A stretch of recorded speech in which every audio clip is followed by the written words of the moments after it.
बदलते भारत की शान।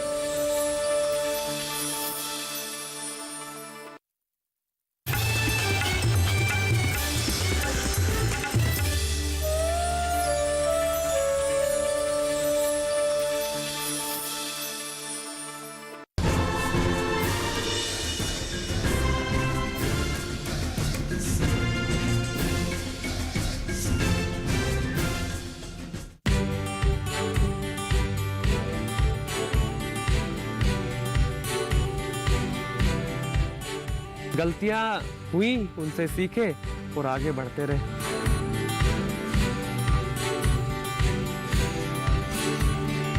इस लाइन में आने के बाद काफी इसने मेहनत करी है।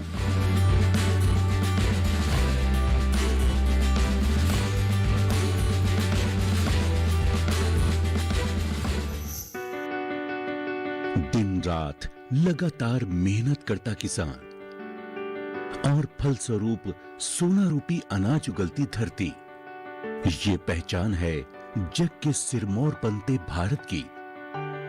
आज का किसान न केवल अधिक उपज का ध्येय रखता है, बल्कि उसे देशवासियों के स्वास्थ्य का भी पूरा ख्याल है। दिल्ली के उत्तर पश्चिम जिले के जटखोर के लक्ष्य डबास एक ऐसे युवा किसान हैं जो बेहद कम उम्र में 10 एकड़ भूमि में जैविक कृषि कर रहे हैं।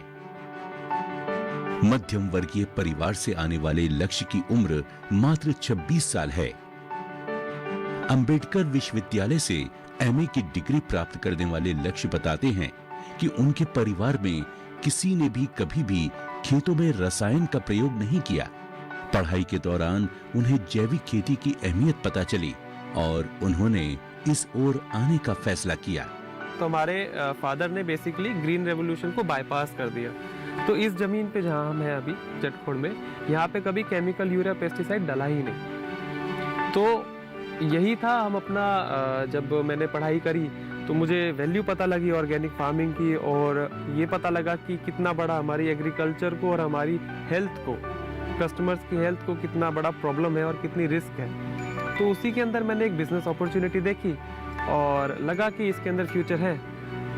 दिल्ली विश्वविद्यालय से भूगोल में स्नातक और बाद में अंबेडकर विश्वविद्यालय से एमए की डिग्री प्राप्त करने वाले लक्ष्य बताते हैं कि उन्होंने अपनी शिक्षा के बाद कुछ दिनों तक निजी कंपनी में नौकरी भी की, मगर शहर के शोर शराबे के बीच काम करना उन्हें रास नहीं आया और उन्होंने अपनी पैतृक जमीन पर खेती करने का निर्णय लिया।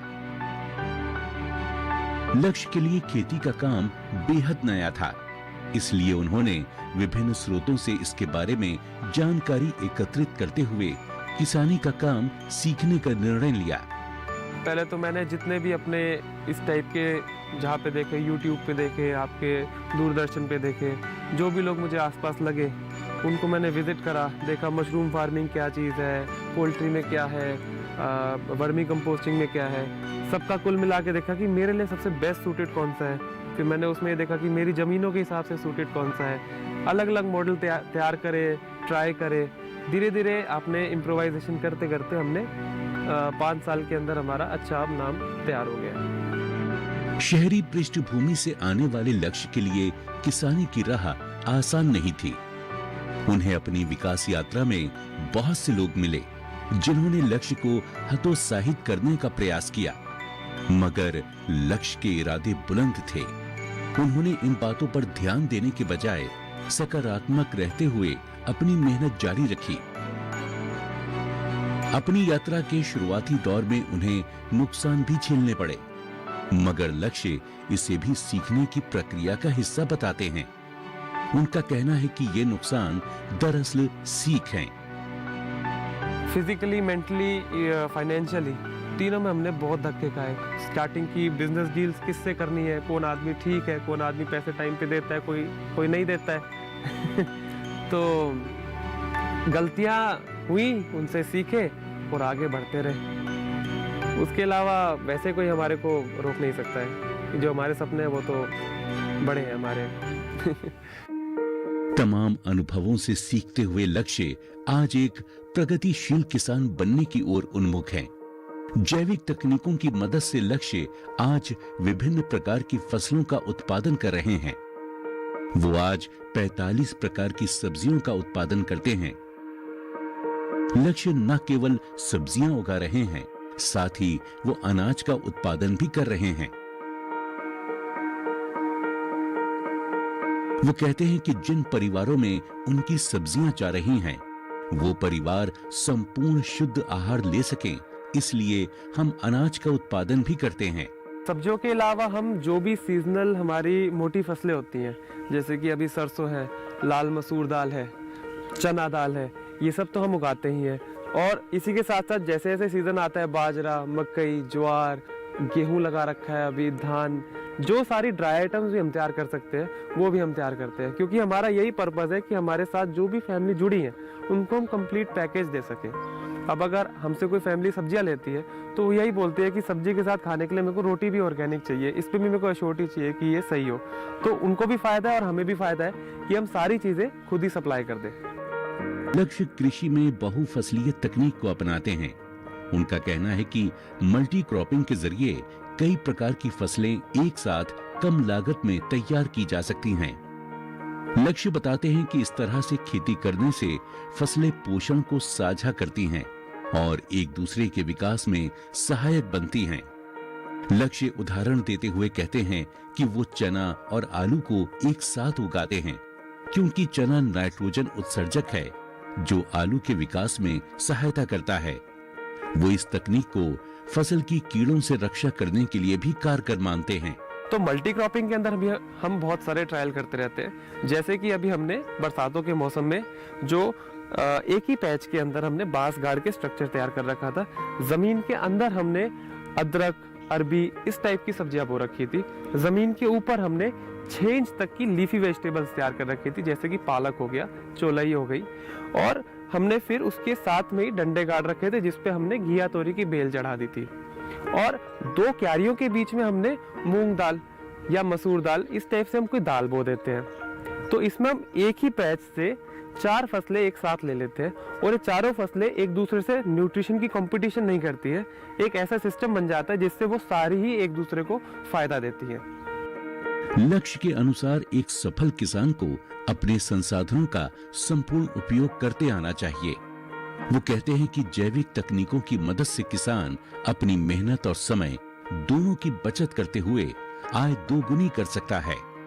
इंटरक्रॉपिंग के अंदर हम कहीं पे भी एक बहुत बड़ा पैच का कोई सब्जी नहीं उगाते हैं, तो उसमें जैसे हमने 5 या 10 क्यारियां मटर की कर दी, उसके बाद हम 2-3 क्यारियां उसकी प्याज की डाल देते हैं, धनिया की डाल देते हैं, मिंट की डाल देते हैं, पुदीना जो होता है, लहसुन की डाल देते हैं। इनसे क्या होता है कि ये नेचुरली ही आपके पेस्टिसाइड्स को प्रिवेंट करता है, क्योंकि जो आपकी ये पिंजेंट स्मेल वाली चीज़ें होती है, जैसे प्याज हो गया, वो जो कीड़े हैं उनको डिसोरिएंट करता है। यानी कि जो कीड़े होते हैं वो फसल का पता स्मेल से लगाते हैं, उनकी आईसाइट इतनी डेवलप नहीं होती।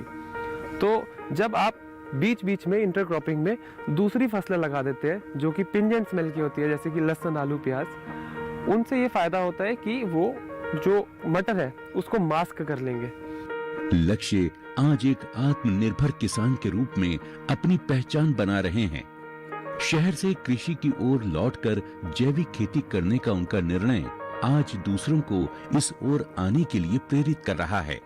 युवा किसान देश को शिखर तक पहुंचा सकता है। लक्ष्य इसके एक सफल उदाहरण हैं।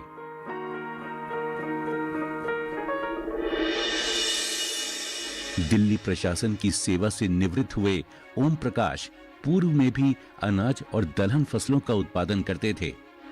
ओम प्रकाश कहते हैं कि जैविक खेती करते हुए उनके मन में ये संतोष होता है कि वो और उनके परिवार वाले शुद्ध खाना खा रहे हैं।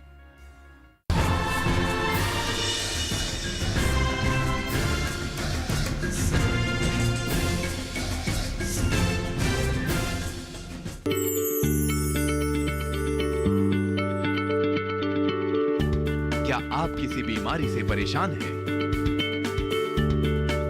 चाहते हैं डॉक्टर की सलाह? तो हम हैं आपके साथ। बताएंगे आपको जीने की राह। समस्याएं आपकी, समाधान देश के मशहूर विशेषज्ञों के।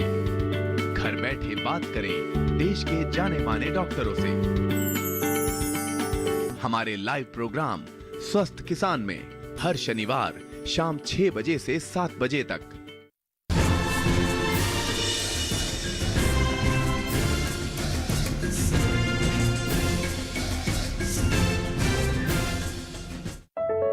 फसलों को बेहतर पोषण मिल सके और कीटों से उनकी रक्षा हो सके, इसके लिए लक्ष्य विभिन्न जैविक पदार्थों का इस्तेमाल करते हैं। वो कहते हैं कि जैविक खेती में कीट के अलावा दूसरी सबसे बड़ी समस्या खरपतवार की होती है। लक्ष्य इसके निपटान के लिए नालाई पर विशेष ध्यान देने की सलाह देते हैं। इसके अतिरिक्त लक्ष्य कई प्रकार के जैविक उर्वरकों का उपयोग करते हैं। हम पेस्टिसाइड्स के लिए तो कीड़ों को आने ही नहीं देते। उसके लिए हम फेरोमोन ट्रैप, स्टिकी ट्रैप और लाइट ट्रैप ये सब लगाते हैं ताकि हम कीड़ों को खेतों में आने से पहले ही प्रिवेंट कर सकें। इसके साथ हम वीडिंग के लिए अंदर हम अपना वीड मैनेजमेंट इस हिसाब से करते हैं कि हमने छोटे छोटे इंस्ट्रूमेंट्स प्रोक्योर कर रखे हैं जो नहीं मिलते। अपना नेट पे देख के मैंने कुछ जुगाड़ू बना भी रखे हैं। उनसे हम जो वीडिंग की कॉस्ट है वो काफ़ी कम कर पाते हैं, क्योंकि ऑर्गेनिक के अंदर आप वीडिसाइड स्प्रे नहीं कर सकते हैं। तो जैसा कि आपको अभी दिखाएंगे हम, वो जो नलाई के इक्विपमेंट्स हैं उसके अंदर हाथ के नलाई करने की बजाय वो खड़े होकर डंडे से आप खींच सकते हैं। लक्ष्य खेती में प्रयोग को महत्वपूर्ण मानते हैं। उनका कहना है कि हर किसान को हमेशा कुछ नया प्रयोग करते रहना चाहिए। उन्होंने अपने खेत का एक हिस्सा नर्सरी के रूप में विकसित कर रखा है। लक्ष्य इस नर्सरी में बीज बोकर प्रारंभिक पौध तैयार करते हैं। वो कहते हैं कि किसी भी किसान को सीधे खेतों में बीज बोने से बचना चाहिए। लक्ष्य के अनुसार सीधे खेतों में बोने से जिन बीजों का अंकुरण नहीं होता उन्हें हटाना संभव नहीं होता और इससे भूमि का वो हिस्सा बर्बाद चला जाता है। लक्ष्य के अनुसार इस तरह से खेती करने से खेत खाली नहीं छूटता, जिससे खरपतवार नियंत्रित रहते हैं। हम अपनी जो भी सैपलिंग्स हैं वो यहीं पर तैयार करते हैं, जिससे हमारा फायदा ये होता है कि हम खेत में हमेशा सब्जी लगे रहने दे सकते हैं, क्योंकि खेत खाली रहेगा तो उसमें अड़ंगा उगेगा और बार बार आपको ट्रैक्टर चलाना पड़ेगा। तो हमारा यही कॉन्सेप्ट रहता है कि जो बीज है, जैसे गोभी है, ब्रोकली है, गार्ड गोभी है, टमाटर है, शिमला मिर्च है, मिर्ची है, जिन जिन की भी ट्रांसप्लांट पॉसिबल है, हम उनको नर्सरी के अंदर बीज बो के कोकोपीट के अंदर या ज़मीन के अंदर, जैसा हमें उस टाइम समझ में आता है, उस हिसाब से हम अपनी प्यौद तैयार करवाते हैं। हम आगे किसानों को भी और ग्राहकों को भी प्यौद सप्लाई कर देते हैं और फिर हमारे पास खेतों में लगाने के लिए प्यौद हो जाती है। तो इससे फ़ायदा ये हुआ कि अभी हमारे यहाँ पे मटर है, ये मटर आपकी फरवरी तक चलेगी, तो हम जनवरी के अंदर ही घिया, तोरी, पेठा, इन सब की जो बेल वाली जो गर्मियों की सब्जी है उनकी हम प्यौद डाल देंगे। तो उससे जब तक हमारी नर्सरी में प्यौद तैयार हुई तब तक हम 1-2 बार और मटर की तुड़वाई कर लेंगे। लक्ष्य कृषि को व्यवसाय मानते हैं। आज उनका व्यवसाय न सिर्फ उनके खेत तक सीमित है, बल्कि देश के विभिन्न हिस्सों तक उन्होंने अपनी पहुंच बनाई है। देश के विभिन्न हिस्सों के किसान उनके लिए खेती कर रहे हैं। ये लक्ष्य की मेहनत का ही नतीजा है कि आज देश भर के 15 राज्यों के 55 से भी ज्यादा किसान उनके संपर्क में हैं। इस तरह से लक्ष्य न केवल अनाज और सब्जियां उगा रहे हैं, साथ ही वो इलायची, गन्ना और बाजरे की खेती भी कर रहे हैं। फिलहाल तो हमारे पास 55 से ज़्यादा किसान हैं जो हमारे लिए उगाते हैं और हम उनको यहाँ पे लाके प्रोसेस करके फिर आगे मार्केटिंग करते हैं। फॉर एग्जांपल हमारा अरुणाचल प्रदेश के अंदर बकवीट तैयार हो रहा है, सिक्किम के अंदर हमारी इलायची तैयार हो रही है। इसी तरीके से हमारा पंजाब के अंदर गन्ना है जहाँ से हम गुड़ बनाते हैं, और आपका राजस्थान के अंदर हमारा बाजरा वगैरह है। तो हमारा कम से कम भी 15 स्टेट्स के अंदर किसानों का नेटवर्क है और पूरी सप्लाई चेन है। अब तो हमारे साथ बहुत किसान जुड़ने को तैयार है और वो हमारा कॉज समझ रहे हैं। लक्ष्य के अब तक के जीवन का एक बड़ा हिस्सा शहर में भले ही गुजरा हो, मगर उनकी जड़ें कृषि से जुड़ी हुई हैं। उनके पिता ओम प्रकाश डबाज बचपन से ही खेती के कार्य में संलग्न थे। दिल्ली प्रशासन की सेवा से निवृत्त हुए ओम प्रकाश पूर्व में भी अनाज और दलहन फसलों का उत्पादन करते थे। ओम प्रकाश कहते हैं कि जैविक खेती करते हुए उनके मन में ये संतोष होता है कि वो और उनके परिवार वाले शुद्ध खाना खा रहे हैं। वो अपने पुराने दिनों को याद करते हुए कहते हैं कि उन्होंने अपने आसपास के किसानों और कृषि वैज्ञानिकों की मदद से खेती सीखी है। मैं 2000 से मैंने इस पूरे जो मेरे पास में 8.5 एकड़ के करीब जो लैंड है, इसके मैंने कोई भी यूरिया डीएपी नहीं डाला। और उसके बाद मैंने सब अपना गोबर से गोबर से खुद ही सीखता गया और खुद ही मैं करता गया। कुछ किसानों से पूछा, कुछ मैंने अपने जो इस लाइन में लगे हुए जो वैज्ञानिक हैं उनसे भी मैं सलाह लिया।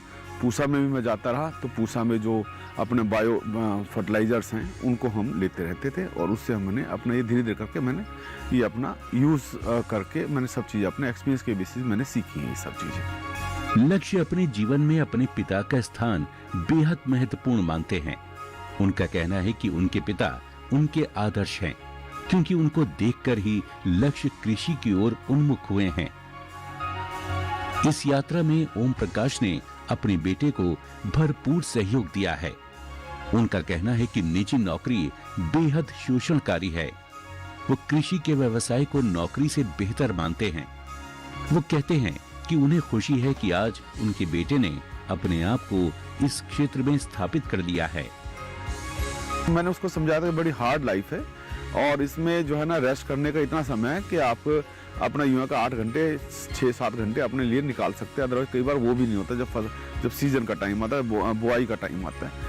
तो इसे सब चीज़ें प्लस एंड माइनस पॉइंट्स सब करने के बाद इसने कहा कि नहीं मैं इसी में जाऊँगा। तो हमने कहा कोई दिक्कत नहीं है, इस लाइन में आ जाओ। और इस लाइन में आने के बाद काफ़ी इसने मेहनत करी है और इस मेहनत का नतीजा ये है कि आज वो अपना अच्छे कमा रहा है। लक्ष्य को कृषि का प्रारंभिक ज्ञान अपने पिता से ही प्राप्त हुआ। ओम प्रकाश ने खुद के द्वारा अर्जित की हुई शिक्षा अपने बेटे को स्थानांतरित की है। वो कहते हैं कि कृषि का ज्ञान एक दिन में नहीं अर्जित किया जाता, ये समय के अनुरूप सीखने की चीज है। वो अपने पुत्र पर गर्व महसूस करते हैं और कहते हैं कि ये लक्ष्य की मेहनत का ही नतीजा है कि महज 3 साल में उसने कृषि का बहुत सारा ज्ञान हासिल कर लिया है। सबसे जरूरी चीज होता है हमारे को खेत का जो है ना वो उसको उपजाऊ कैसे बनाना है। खेत के अंदर हमने कैसे उसको कल्टीवेट करना है, फिर किस मौसम में कौन सा सीड लगाया जाए और कितनी गहराई पे लगाया जाए, कितनी दूरी पे लगाया जाए, और हर एक सीड को कब पैसे पानी देना है, कब उसको अंदर हमने जो अपनी देसी खाद है वो देनी है। ये सब चीजें 1 साल में या 6 महीने में नहीं सीखी जाती। ये इसके लिए उसको 3 साल से ज्यादा हो चुका है। वो धीरे धीरे करके आज वो एक अच्छा परफेक्ट किसान इस लाइन का बना हुआ है। ओम प्रकाश का मानना है कि चूंकि किसान अन्नदाता होता है, इसलिए उसके द्वारा उपजाए गए अन्न पर संपूर्ण समाज का स्वास्थ्य निर्भर करता है। आज वो संतुष्ट हैं कि उनका बेटा जैविक खेती कर रहा है और समाज की थाली में जहर नहीं परोस रहा है।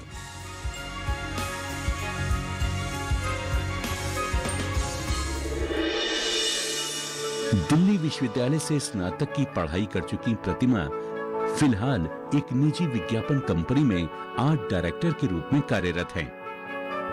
वो अपनी नौकरी के साथ ही छोटे स्तर पर किचन गार्डनिंग का काम कर रही हैं।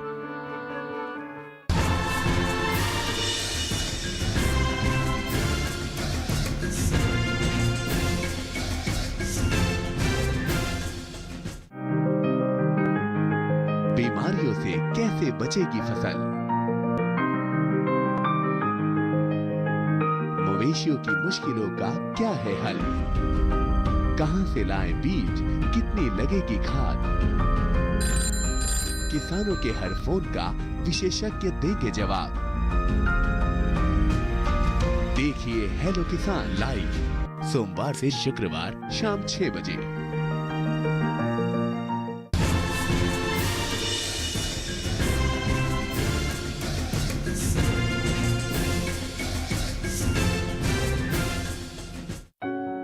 शहरी जिंदगी को छोड़कर कृषि की ओर लौटने वाले लक्ष्य आज देश के लाखों युवाओं की प्रेरणा बन रहे हैं। आज देश के विभिन्न हिस्सों से युवा किसान सोशल मीडिया के माध्यम से लक्ष्य से जुड़कर उनकी कृषि तकनीकों के बारे में सीख रहे हैं। लक्ष्य द्वारा आयोजित की जाने वाली वर्कशॉप में हिस्सा लेकर कई युवा कृषि के क्षेत्र में अपना योगदान देने के लिए तैयार हो रहे हैं। उत्तर प्रदेश के अयोध्या की रहने वाली प्रतिमा को इंटरनेट के माध्यम से लक्ष्य के बारे में पता चला। उन्होंने उनसे संपर्क करके लक्ष्य की कार्यशाला के बारे में पता किया और उसमें हिस्सा लेकर कृषि के बारे में जानकारी हासिल की। प्रतिमा कहती है कि लक्ष्य की वर्कशॉप के माध्यम से कृषि के बारे में सीखना आसान हो गया। मेरा जो एक्सपीरियंस, जो अनुभव था वो बहुत अच्छा था। लक्ष्य के साथ सबसे पहली बात जो मुझे लगी वो ये थी कि ऐसे सीखने जैसा कि मुझे कोई चीज़ लर्न करनी पड़ रही है, ये नहीं लगा। मुझे लगा जैसे मैं नेचुरली चीज़ें सीख रही हूँ और ये चीज़ धीरे धीरे मेरी आदत में बन रही है। मुझे फोर्सफुल नहीं लग रहा था कुछ भी, सब कुछ बहुत नेचुरल तरीके से लग रहा था और काफ़ी ज़्यादा एक्सप्लेन्ड वे में था। दिल्ली विश्वविद्यालय से स्नातक की पढ़ाई कर चुकी प्रतिमा फिलहाल एक निजी विज्ञापन कंपनी में आर्ट डायरेक्टर के रूप में कार्यरत हैं। वो अपनी नौकरी के साथ ही छोटे स्तर पर किचन गार्डनिंग का काम कर रही हैं। वो अपने भविष्य की योजनाओं के बारे में बताते हुए कहती हैं कि वो भविष्य में खुद की बड़ी जमीन खरीदकर अपने पिता के साथ वहां कृषि करना चाहती हैं। जब हम कमर्शियल की तरफ जाते हैं तो बहुत ज़्यादा चीज़ें कमर्शलाइज हो जाती हैं, हमारा नेचर से टच धीरे धीरे ख़त्म होने लगता है। सो इन अ वे मतलब आई रियलाइज्ड स्लोली कि मेरी जहाँ से रूट्स हैं, जैसे मैं यूपी से हूँ, वहाँ पर जहाँ फैज़ाबाद से हूँ वहाँ पे एग्रीकल्चरल लैंड बहुत ज़्यादा वास्ट एरिया में। तो फिर मेरा मन हुआ कि मैं एग्रीकल्चर में ही अपना आगे करियर बनाना चाहती हूँ।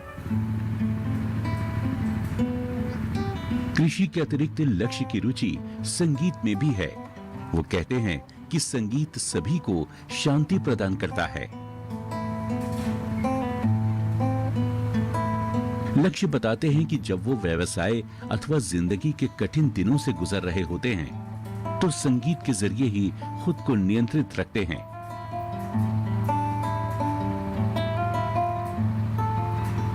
म्यूज़िक ऐसी चीज़ है कि इसको सुनने वाला और बजाने वाला सभी म्यूज़िक की नॉलेज है और मन को शांत करने के लिए कभी ये है कि ज़्यादा दिमाग में क्लटर हो गया, कुछ समझ नहीं आ रहा, थोड़ा ब्रेक के लिए हाँ बजा लेते हैं। लक्ष्य साथ ही किसानों को संदेश देते हुए कहते हैं कि कृषि बेहद धैर्य का काम है। वो कहते हैं कि कृषि में केवल फसल पकने में ही समय नहीं लगता, बल्कि एक परिपक्व किसान बनने का सफर भी लंबा होता है।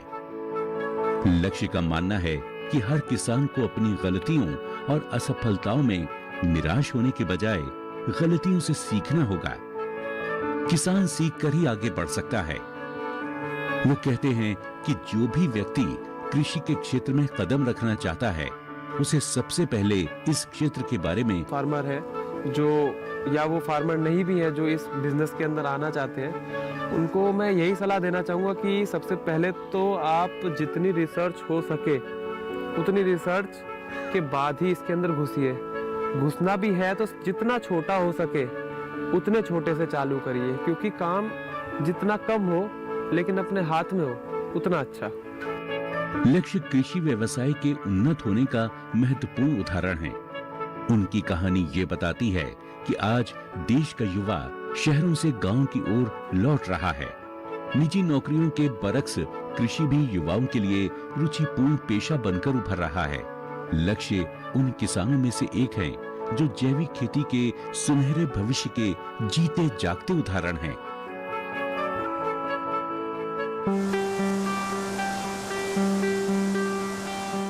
हौसले के सफर पर हम संघर्ष की उन गलियों से गुजरे जो हमें धीरज से चलते रहने का सबक सिखाती हैं।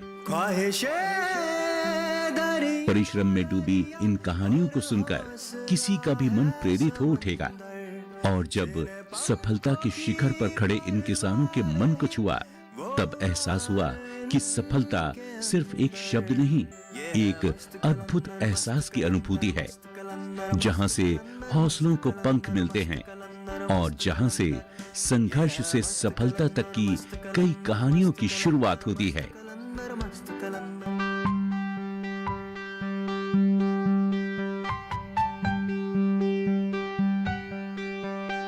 ख्वाहिशें दरिया दरिया और हौसले समंदर, जिन्हें पंखों की परवाह नहीं, वो उड़ान इनके अंदर। ये है मस्त कलंदर, मस्त कलंदर, मस्त कलंदर, मस्त कलंदर, मस्त कलंदर, मस्त कलंदर, मस्त कलंदर।